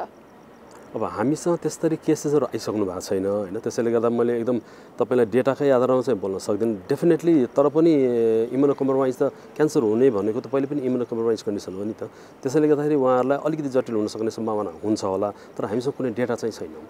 हाम्रो नेपालको पर्सपेक्टिभमा त्यस्तो डेटा हामीहरूसँग छैन, तर उहाँहरू पनि जो क्यान्सरबाट निको भइसक्नु भएको हुन्छ उहाँहरू पनि एकदमै सचेत भएर बस्नु जरुरी छ। ओभरअल सबै सचेत हुनु पर्यो होइन, तर त्यस्तो बिरामीहरू चाहिँ अझ बढी सचेत भएर आफ्नो डिस्टेन्स मेन्टेन गर्ने अथवा जति पनि छ प्रिकसन्सको मेजर्सहरू त्यो सबै लिनुपर्छ। बिरामीहरूलाई उपचार गर्न पनि अप्ठ्यारो छ, बिरामीहरूलाई अस्पताल बोलाउन पनि अप्ठ्यारो छ, कसरी व्यवस्थापन गरिरहनु भएको छ? उपचारका सन्दर्भमा ती व्यक्तिहरूलाई कसरी उपचार गर्दै हुनुहुन्छ?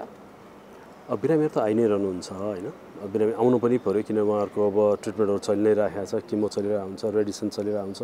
अब जो इन्भल्भ हुनुहुन्छ उहाँहरूले अब अहिले यही जुन हाम्रो मेजर्सहरू छ, डिस्टेन्स मेन्टेन गरिरहेका छौँ, मास्क युज गरिरहेका छौँ, ह्यान्ड सेनिटाइजरहरू साबुनहरूले गर्ने भन्ने गरिरहेका छौँ, र पेसेन्टलाई एउटा सर्टेन डिस्टेन्समा राख्छौँ। हामीहरू सकेसम्म छुनुपर्ने अवस्थामा भयो भने त्यही अनुसार लुगा लगाएर छुनु पऱ्यो पेसेन्टलाई, यदि नछोइकन काम गर्न सक्ने अवस्था छ भने त्यही अनुसार काम गरिरहेको छौँ, काम चाहिँ गरिरहेका छौँ। एउटै अस्पतालमा क्यान्सरका पनि बिरामी, अन्य रोगहरूका पनि बिरामी हुँदाखेरि चाहिँ यहाँहरूले उपचार गर्दाखेरि के कस्तो चुनौतीहरू सामना गरिरहनु भएको छ? अहिले चाहिँ नि मुख्य कुरा के भएको छ भने हाम्रो जो यसमा इन्भल्भ हुनुहुन्छ क्यान्सर ट्रिटमेन्टमा उहाँहरू कतिपय मान्छेहरूलाई, कतिपय नर्सेसलाई, इभन डक्टरहरूलाई पनि पोजिटिभ देखियो होइन। अब उहाँहरू त क्वारेन्टाइनमा जानुभयो, त्यसपछि अब कन्ट्याक्टमा रहनुभएको व्यक्तिहरू आइसोलेसनमा जानुभयो, त्यसले गर्दाखेरि ट्रिटमेन्ट चाहिँ नि भनौँ न जसरी फुल फ्लेजमा रन हुनुपर्थ्यो त्यसरी रन हुनु पाएको छैन। ती बिरामीहरू जसलाई चाहिँ चरणबद्ध रूपमा उपचारहरू दिइराखिएको छ होइन, कुन चरणमा उपचार, कस्तो उपचार गरिरहेका व्यक्तिलाई चाहिँ अलिकति क्यान्सर भएका व्यक्तिहरूलाई कोरोना सङ्क्रमण भइहाल्यो भनेदेखि जटिलता अथवा चाहिँ उहाँहरूलाई चाहिँ एकदमै गाह्रो छ भन्ने त्यस्तो कुराहरू छ कि छैन? जुनसुकै चरणमा पनि किनभने रेडिएसन पाउँदाखेरि पनि अझ बढी मात्रामा किमो पाउँदा अलिक बढी भयो, किनभने किमो भनेको सिस्टमेटिक वेमै काम गर्ने भयो बडीमा होइन, रेडिएसनले चाहिँ नि लोकलाइज गर्ने भयो। अब सर्जरी गर्नु भएको छ भने सर्जरीमा पनि त पेसेन्टको सिस्टम त डिसफङ्सन भइरहेको हुन्छ, कम्प्रोमाइज सिस्टमहरू भइरहेको हुन्छ। सर्जरी र किमो गरिरहेको बिरामीलाई अझ बढी चान्सेस होला, तर रेडिएसन पाउने बिरामीहरू पनि लगभग उत्तिकै जोखिममा चाहिँ बस्नुहुन्छ उहाँहरू। क्यान्सर भन्नाले हामी के बुझ्छौँ? हाम्रो शरीरमै हुने सेल्सहरू होइन कोषहरू हुन्छ त्यही कोषमध्ये कुनै एउटा कोषमा म्युटेसन हुन्छ थुप्रै म्युटेसन भइरहेको हुन्छन् होइन अब यदि शरीरले त्यो म्युटेसनलाई करेक्सन गर्न सकेन र अरू डिफ्रेन्ट कारणहरूले गर्दाखेरि आफ्नै शरीरको कोष चाहिँ नि अनियन्त्रित रूपमा वृद्धि हुन थाल्छ क्या अनि उसले आफ्नो जस्तै किसिमको सेल्सहरू डेभलप गर्दै जान्छ जुन चाहिँ एकदम डिसअर्गनाइज्ड वेमा डेभलप हुन थाल्छ नर्मल स्ट्रक्चरभन्दा त्यो डिफ्रेन्ट हुन्छ जस्तै लङ्समा भयो भने लङ्सको क्यान्सरको सेल्स निस्किन्छ अनि त्यसले लङको सेल्सले जस्तो गरी काम गर्दैन अब त्यही सेल्सले जस्तो गरी काम गर्दा फेरि त्यो फरक पर्दैन थियो तर यसले ऱ्याम्पेन्ट वेमा आफ्नै हिसाबले काम गर्न थाल्छ अनि त्यो रगतमा जान्छ रगतबाट शरीरको डिफ्रेन्ट अर्गनहरूमा जान थाल्छ इम्युनो कम्प्रोमाइज गराइदिन्छ अनि त्यसले गर्दाखेरि अब पेसेन्टको भनौँ न ब्रेनमा गएर बस्यो सो ब्रेनलाई डिस्फङ्सन गर्न सक्छ किडनीमा गएर बस्यो भने किडनी डिस्फङ्सन गर्छ बोनमा गयो भने बोन भाँचिने सम्भावना रहन्छ सो क्यान्सरले चारैतिर डिस्ट्रक्सन गर्न सक्छ र अल्टिमेटली अब इन्फेक्सनले भनौँ अथवा अर्गनहरू फेलियर भएर अनि पेसेन्टको डेथ हुने हो कुनै पनि व्यक्तिलाई कुनै पनि प्रकारको क्यान्सर हुँदाखेरि के देखिन्छ लक्षणहरू सामान्यतया अरू रोगमा जे देखिन्छ त्यही हो जस्तो भनौँ अब सुरुवाती अवस्थामा होइन एकदमै सुरुको अवस्थामा त थाहै हुँदैन अब भित्रपट्टि जस्तै लङ्स त हामी देख्न सक्दैनौँ नि अब छालाको क्यान्सर हो भने घाउ आयो हामीले देख्छौँ यिनी निको भएको छैन यो के भयो भनेर तुरन्त डक्टरमा जान सकिन्छ अब कतितिर गाँठागुठीहरू आयो भनौँ स्तनकै क्यान्सरमा पनि अब ब्रेस्टमा कुनै लम्पहरू भेटियो गाँठागुठी भेट्यो भने पेसेन्ट अलिकति सजग भएर गइहाल्ने हो तर अब लङ्समा हो भने त्यो त देखिँदैन भन्छ सुरुवाती अवस्थामा के पनि नहुन सक्छ अब पेटको क्यान्सरको कुरा गरौँ भने के पनि नहुन सक्छ सिम्पली ग्यास्ट्राइटिस जस्तो प्रब्लम हुन्छ अनि युजली पेसेन्टहरू औषधि पसलमा गयो ग्यास्ट्रिक औषधि देऊ भने 2-4वटा औषधि दियो खायो त्यसै गरी बसिरहनु हुन्छ कि कतिपय पेसेन्टहरू अनि स्टमकको क्यान्सरहरू हुँदाखेरि एकदम एडभान्स स्टेजमा आइपुग्नुहुन्छ उहाँले किनभने कहिले एन्डोस्कोप गरिरहेको हुँदैन कहिले बायोप्सीहरू लिएको हुँदैन थाहा हुँदैन ऱ्याम्पेन्ट वेमा औषधि खाँदाखेरि त्यो प्रब्लमहरू जान्छ अब लङको कुरा गर्नुहुन्छ भने एकदमै कमन सिम्पटम भनेको ड्राई कफ अब ड्राई कफ जेमा पनि हुनसक्छ होइन ब्रोन्काइटिस भयो भने ड्राई कफ हुनसक्ला ट्युबरकुलोसिस पनि ड्राई कफ हुनसक्ला जेमा पनि हुनसक्छ त्यसैले गर्दाखेरि क्यान्सर हो भन्ने कुरा निर्क्योल गर्नको लागि चाहिँ अब चरणबद्ध रूपमा इन्भेस्टिगेसन्सहरू गर्नुपर्ने हुन्छ एकैचोटि मलाई यो भयो भन्दामा क्यान्सर भइहाल्यो भन्ने चाहिँ हुँदैन सामान्य अवस्थामा धेरै मान्छेहरूको सानोतिनो गाँठागुठीहरू चाहिँ शरीरमा भइरहेका हुन्छन् र त्यो कुराले आत्तिरहेका पनि हुन्छन् न मलाई क्यान्सर भयो कि भनेर त्यो सामान्य गाँठागुठी हो कि अथवा चाहिँ अब त्यो क्यान्सरै हुन सक्ने हो कि भनेर मान्छेहरूले कसरी थाहा पाउने जाँच नै गर्नुपर्छ कि डक्टरकोमा जाने एकदम सिम्पल आन्सर भन्नुहुन्छ नि डक्टरकोमा जाने कि अब लामो समयदेखि देखिरहेको छ त्यो त्यत्रै छ बढे पनि छैन केही पनि गरेको छैन भने त्यो क्यान्सर नहोला होइन तर एकचोटि गएर डक्टरकोमा देखाउँदाखेरि खास समस्या हुँदैन म चाहिँ त सजेसनै त्यही गर्छु डक्टरकोमा गएर एकचोटि देखाउने अनि बायोप्सी अब डक्टरले के भनेको छ त्यो अनुसार चाहिँ गर्न राम्रो हुन्छ कि अब कहिलेकाहीँ यो सामान्य के पनि होइन भनेर बस्दा भित्रभित्र क्यान्सर भइसकेको हुनसक्छ सो त्यसलाई चाहिँ म रिस्क नलिनु नै भन्छु म त डक्टरकोमा जानुहोस् नै भन्छु हजुर त्यो कोठीको हकमा पनि अलिअलि कुरा उठ्छ नि जस्तो कोठी पनि क्यान्सरको रूपमा परिवर्तन हुन सक्छ क्यान्सर हुन सक्छ भनेर कस्तो प्रकारको कोठीहरू देखियो भनेदेखि चाहिँ अब त्यो क्यान्सर हो भनेर डाउट गर्ने किनभने जनरल मान्छेसँग कोठी त हुन्छ त्यो कोठीको आकार बढ्दै गएको छ भनेदेखि अब बढिरहेको छैन सामान्यतः लामो समयदेखि छ भने त्यसमा त्यति आँतिनुपर्ने के पनि भएन तर अब त्यो जुन कोठी छ अब तपाईँले 3 महिनापछि हेर्दा अलिकति बढ्यो 6 महिनामा हेर्दा अझ अलिकति बढ्यो भने त तपाईँ तुरुन्त डक्टरमा गइहाल्नु पऱ्यो त्यसमा पर्खेर बसिरहनु हुँदैन सामान्यतः धेरै मान्छेको कोठी हुन्छ कोठी हुँदैमा आँतिहाल्नु परेन तर अलिकति मोटो खाले कोठी छ त्यो बढ्दै गएको छ मुख्य कुरा चाहिँ बढ्दै गएको छ भनेदेखि चाहिँ तुरुन्तै जानु पऱ्यो हजुर त्यो कुन ठाउँमा कोठी आएको छ भन्ने कुरा सम्बन्धित खासै सम्बन्धित हुँदैन युजली सन एक्सपोज्ड एरियामा हुन्छ होइन तर नभएको एरियामा पनि हुन सक्छ हजुर कोही व्यक्तिहरूको चाहिँ एकदम अनुहारभरि एउटा त्यो तिलकोठी भन्ने हुन्छ नि त्यो पनि आइरहेको हुन्छ नि त्यसलाई चाहिँ हामीले क्यान्सर हो कि भनेर डाउट गर्न मिल्छ कि मिल्दैन त्यो इभर्टेड छैन भनौँ न एकदम छालाभित्र नै बसेको सानो छ भने त्यो चाहिँ होइन त्यो युजली हुँदैन क्यान्सरका व्यक्तिहरूलाई यही खानेकुराहरूले राम्रो गर्छ अथवा यसरी यो जीवनशैलीले राम्रो गर्छ भन्ने केही कुराहरू छ हामीसँग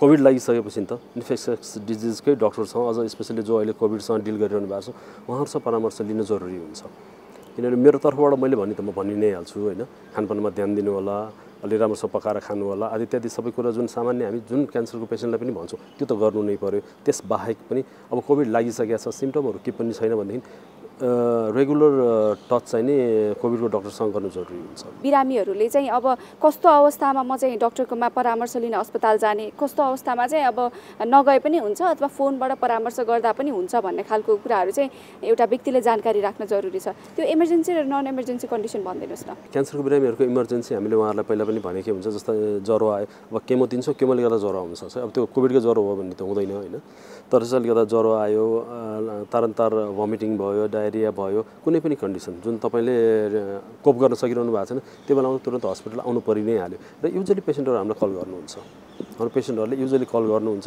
र तपाईँहरू यसरी गर्नुहोस् भनेर भनिरहेको हुन्छौँ र हामीले म्यानेज गरिरहेको हुन्छौँ किन सबै पेसेन्टहरूसँग प्रायः जस्तो हाम्रो नम्बर हुन्छ नै अब मेरै हुनु परेन मेरो टिमको जुन डक्टरले हेरिरहनु भएको हुन्छ उहाँहरूले पनि म्यानेज गरिरहनु भएको हुन्छ र समहाउ हामी म्यानेज गरिरहेका छौँ। हजुर, क्यान्सर भएका व्यक्तिहरूलाई चाहिँ अहिलेको समयमा कसरी बच्न सुझाव दिनुहुन्छ? धेरै मान्छेसँग सम्पर्क नगर्नु नै भन्छौँ हामीहरू बारम्बार, तर त्यो चिज चाहिँ हामीले देखिरहेका छैनौँ। धेरै मान्छेहरू लिएर आइदिनुहुन्छ क्या, सकेसम्म एकजना नभए दुईजनाभन्दा बढी लिएर नआउनुहोस्। एउटा कुरा त्यो डिस्टेन्स मेन्टेन गरौँ, मास्क लगाउँ र ह्यान्ड सेनिटाइजेसन हर समय गरौँ र बिरामीलाई चाहिँ बेसिकली राम्रोसँग खानेकुराहरूमा ध्यान दिउँ। नमस्ते, म डाक्टर विजेश राज घिमिरे, क्यान्सर रोग विशेषज्ञ। म यहाँहरूलाई आज हाम्रो क्यान्सर र कोभिडको बारेमा केही भन्न गइरहेको छु। यहाँहरूलाई थाहै छ हामी यो क्यान्सर बिरामीहरूमा हाम्रो रोगसँग लड्ने क्षमताहरू अलिक कम भएको हुनाले यो हाम्रो कोभिड या यो रोग चाहिँ उहाँहरूलाई केही गरी भइहाल्यो भने चाहिँ अलिकति जटिल रूपमा जान सक्ने र ज्यान पनि जान सक्ने किसिमबाट अगाडि बढ्न सक्ने भएको हुनाले हामीले चाहिँ क्यान्सर रोगको बिरामीहरूलाई चाहिँ यसबाट बच्न र यसबाट सावधानी अपनाउन चाहिँ एकदमै धेरै नै जरुरी छ। त्यसैले गर्दाखेरि म यहाँहरू सबैलाई अरूहरूले त सबैले गर्नु नै पर्छ, तर यहाँ क्यान्सर रोगीहरूले चाहिँ र क्यान्सरबाट उपचार गराइरहेका या क्यान्सर लागेर निको भइसकेका बिरामीहरूले चाहिँ यसमा एकदमै नै धेरै याद गर्नुहोला। अर्को कुरा चाहिँ के छ भनेदेखि हामीले अब क्यान्सरको लागि भनेर उपचार गर्नै पर्ने बिरामीहरू जसको लागि चाहिँ हाम्रो अलिक मतलब निको पार्न सकिने खालका रोगीहरू चाहिँ क्यान्सरको उपचारमा आउनलाई एकदम जरुरी छ। कोरोनाकै बिचमा पनि हामीले उपचार दिइरहेका छौँ र यसमा चाहिँ कि यहाँहरू आत्तिनु पर्दैन, हामीले सबै हाम्रो आफ्नो प्रिकसनहरू लिएर उपचार गरि नै रहेका छौँ। तर पनि अब धेरै बिरामीहरू चाहिँ यहाँ के भन्छ क्यान्सरको अब उपचार सकिसकेर जेनरल फलोअपमा या कुनै जरुरी नभइकन पनि हस्पिटल कहिलेकाहीँ फाट्टाफुट्टा आउने गर्नु भएको छ। उहाँहरूलाई हामी के भन्न चाहन्छौँ भने जरुरी भएमा मात्रै हस्पिटल आइदिनु होला, होइन भने चाहिँ हामी सबैलाई मोबाइलबाट या अरू कुनै माध्यमबाट चाहिँ फोन गरेर अथवा हामीले उहाँहरूलाई यहाँ परामर्श दिन सक्छौँ र सबै चाहिएको मान्छे चाहिँ क्यान्सर उपचारमा आउनु होला, जरुरी पनि छ। तर नचाहिएका मान्छेहरू चाहिँ घरमै बस्नु होला र पर्नु पर्यो भनेदेखि चाहिँ डाक्टरसँग चाहिँ अरू माध्यमबाट चाहिँ हामीलाई सम्पर्क गर्नु होला।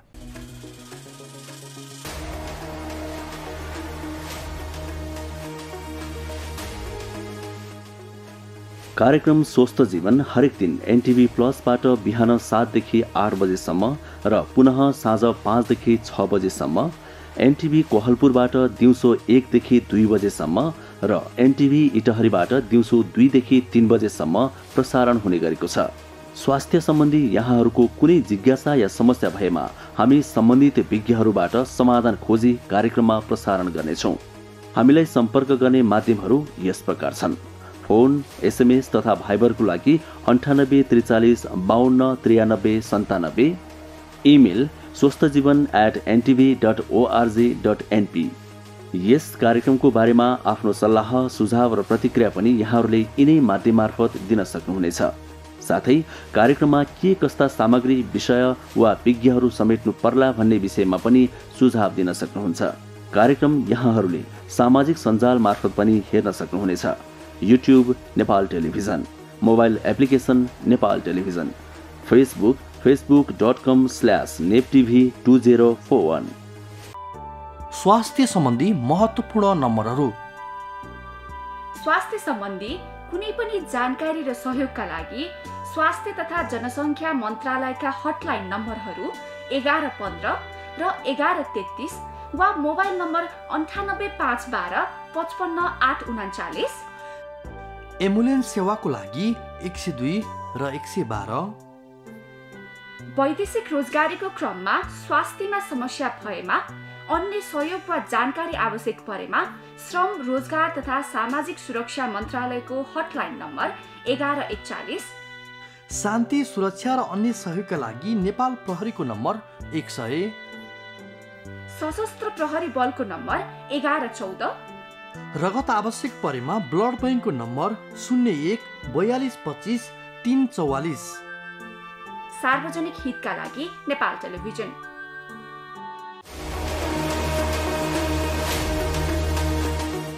हरेक 5-5 वर्षमा गरिने नसर्ने रोगहरूको जोखिम तत्त्वहरूको सर्वेक्षणबाट आएका नतिजाहरूबारे आज हामीले चर्चा गर्यौं। कोरोना भाइरस संक्रमणको प्रकोप बढ्दो क्रममा रहँदा कतिपय अस्पतालले आफ्नो नियमित सेवामा कटौती गरे पनि काठमाडौँको राष्ट्रिय ट्रमा सेन्टरले भने सेवा जारी राखेको मात्र छैन, थप सेवा विस्तार पनि गरेको छ। कोरोना महामारीमा राष्ट्रिय ट्रमा सेन्टरको व्यवस्थापन कसरी भइरहेको छ यसबारे पनि आज हामीले चर्चा गर्यौं। कोरोनाबाट जोगिन क्यान्सर रोगीका साथै क्यान्सर उपचारमा संलग्न चिकित्सकहरूले ख्याल गर्नुपर्ने कुराहरूबारे पनि आज हामीले चर्चा गर्यौं। आजका लागि स्वस्थ जीवन कार्यक्रमको समय सकिएको छ। यो कार्यक्रम नेपाल टेलिभिजनको वेबसाइट www.nepaltvonline.com तथा नेपाल टेलिभिजनको मोबाइल एप र फेसबुक, युट्युब जस्ता सामाजिक सञ्जालमा पनि हेर्न सक्नुहुनेछ। यो कार्यक्रममा तपाईका स्वास्थ्य सम्बन्धी समस्या, सरकारले प्रवाह गरेका स्वास्थ्य सेवा अथवा हाम्रो कार्यक्रमबारे कुनै पनि जिज्ञासा भएमा हामीलाई सम्पर्क गर्न सक्नुहुनेछ। सम्पर्क गर्न सक्ने माध्यम हामीले टेलिभिजनको स्क्रिनमा देखाइरहेका छौं। तपाईका समस्यालाई समेत हामीले सरकारी अधिकारी वा विज्ञ मार्फत समाधान गर्ने प्रयास गर्नेछौं। आजका लागि स्वस्थ जीवन कार्यक्रमबाट हामी सबैलाई बिदा दिनुहोस्। हवस् त, नमस्कार।